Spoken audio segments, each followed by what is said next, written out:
vamos entrevistar o doutor Átila Amaral, cientista político e filósofo político, além de professor da Universidade Federal do Ceará.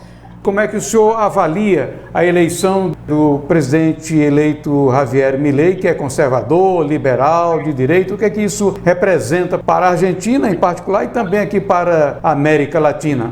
Houve uma mudança do primeiro para o segundo turno, certo? Milei não falou do Papa, certo? Ele não enfatizou tanto a questão do Banco Central, da extinção do Banco Central, certo? Ele colocou a dolarização não como uma coisa imediata, mas como uma realidade que você vai chegando aos poucos. E é o fator principal, na minha opinião, é que, embora a direita tradicional argentina não tenha o mesmo grau de organização e o mesmo tamanho do que a esquerda peronista, né? Ela é um corpo organizado que entrou na campanha do Milei. Aí entra aquela base local, que investiga, que acompanha a eleição, entra as coligações políticas, que mesmo que não sejam claramente colocadas, mas que elas acontecem, porque a direita começa a lutar também com uma questão de sobrevivência, né? Então, esse, na minha opinião, foi o fator principal. Mas o conjunto desses fatores é que viabilizou a eleição dele, né? Resumindo, ele moderou um pouco mais a retórica e ele teve a ajuda dessas forças mais organizadas, que, de certa maneira, estão presentes em áreas que ele normalmente não estaria. Isso possibilitou uma virada, inclusive ele ganhou de forma inequívoca em províncias que tradicionalmente não se esperaria que ele ganhasse, não até na cidade do próprio Massa, né? Então realmente foi uma grande surpresa, né? Ele se diz mais do que um liberal, ele se diz um anarcocapitalista. É a posição libertária, é o liberalismo levado aos seus extremos. Só que do ponto de vista prático, nós sabemos que a realidade da política, as coisas como existem da política, do dia a dia da política, temperam qualquer agenda, né? Porque a realidade não se molda completamente às nossas preferências ideológicas. Claro que elas afetam o modo como nós lidamos com a coisa pública, como nós conduzimos a realidade, mas tem sempre o chão da realidade. Por exemplo, o próprio ministro, o nosso ministro aqui da Economia, o Paulo Guedes, é um liberal, mas ele foi um liberal temperado, ele não foi um ultraliberal, né? Entendeu? E a própria realidade política impõe, porque isso depende de Congresso, entendeu? É claro que ele poderá governar como um anarcocapitalista, não há essa chance, mas ele poderá se transformar num liberal. O presidente Luiz Inácio procurou fazer intervenção entre o primeiro e o segundo turno. Vai ter consequências para o presidente no plano particular e para o governo brasileiro? Quais seriam essas possíveis consequências?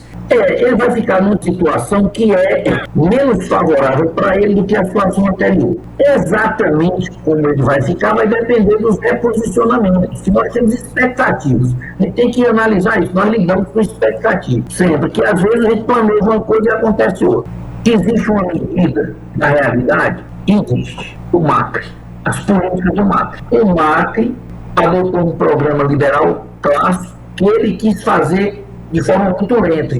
Essa lentidão deu tempo de reorganização da esquerda e, vamos dizer assim, ele não conseguiu entregar tudo que prometeu e aí perdeu a eleição.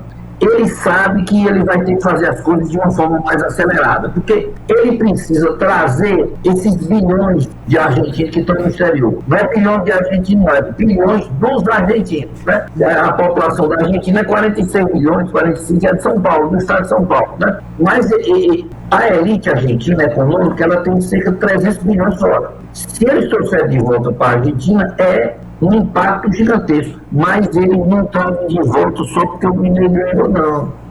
O Milei vai ter que tomar as medidas saneadoras das contas públicas, e essas medidas não são populares, né? Então tem que ter uma ciência. Ele anunciou aí, antes mesmo de assumir, que vai privatizar a petroleira da Argentina. Isso deu uma repercussão positiva, os títulos foram lá para cima. Ele pode usar esse dinheiro, a venda dessas estatais, para fomentar o desenvolvimento interno, doutor Átila? Existe uma natureza jurídica. Essas instituições, às vezes, são sociedades anônimas, às vezes são totalmente estatais. Eu não teria essas informações suficientemente detalhadas. Mas a questão principal aí não é ele ter esse dinheiro para utilizar imediatamente, embora seja importante. É o clima que você cria de investimento, de atração de investimento de outras empresas, que uma empresa de um determinado, uma petroleira, existe uma série de indústrias periféricas associadas a ela. Uma vez que você está dinamizando esse setor, esses outros setores se dinamizam também, entendeu? Quando a indústria automobilística entra num boom, a todo quem produz peça, quem produz pneu também entra. Então é esse ciclo que aí muda a visão. Isso tem que ser feito com certa rapidez, porque você lida com fatores estruturais do kirchnerismo e do peronismo, que é bem organizado. Se você não conseguir fazer isso rapidamente, aí vão sentir saudade das cebolas do faraó. No Egito, quando o povo saiu no deserto, tem as dificuldades. No meu momento, o deserto não é moleza. A gente era escravo, mas a gente estava lá comendo, tinha uma cebolazinha lá.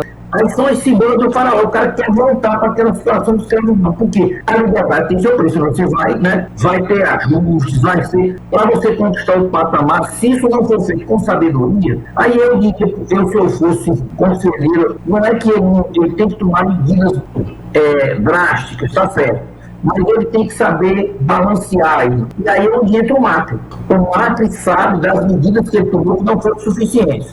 Então vão ter que ser mais drásticas. Mas se for drástica demais, você pode criar uma situação difícil. Se lembre que se você pegar o preço de uma passagem de metrô em Buenos Aires, olha, a quantidade de subsídio que ela tem é gigantesca. Se ele tirar todo o subsídio, vai cair, vão andar talvez 30% das pessoas de metrô, entendeu? Ele vai ter que tirar, mas ele tem que saber, como se diz no interior, o ponto do doce, né? O doce tem aquele ponto que se você... O grande doceiro, ele sabe, não é uma coisa do outro mundo, mas sabe exatamente onde chega o ponto que o doce é bom. Se for um pouquinho menos, não dá certo, se for um pouquinho mais, não dá. Então, esse ponto do doce, o marketing é importante, porque o marketing já fez aquele gradualismo. Nós temos que fazer uma coisa que vai além desse gradualismo, mas também sem exagerar demais, porque pode haver uma situação que o povo desaprova, entendeu?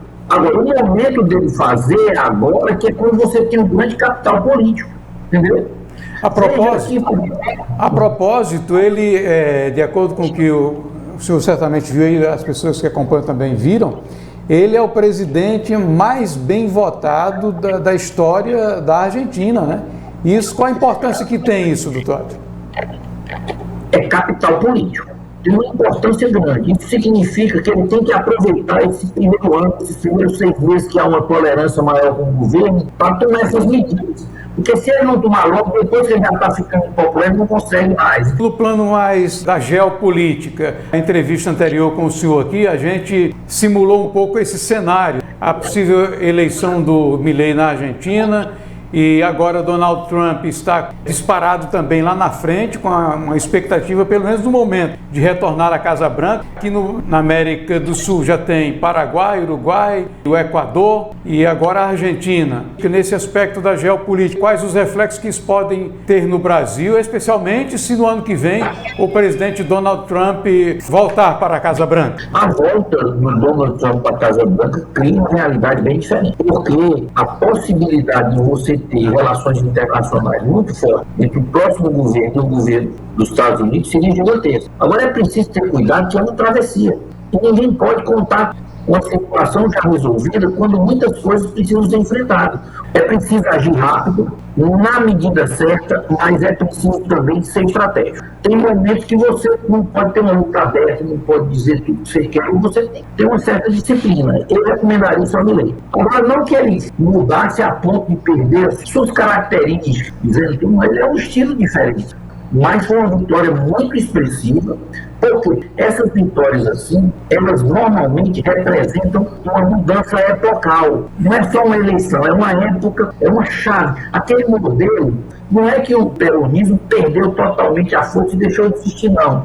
Mas se ele quisesse colocar de novo, ele vai ter que se reconfigurar. Nos moldes que ele está, ele não existe mais. Nesse populismo rasteiro, ele não vai, já se soltou. Essa é a minha visão.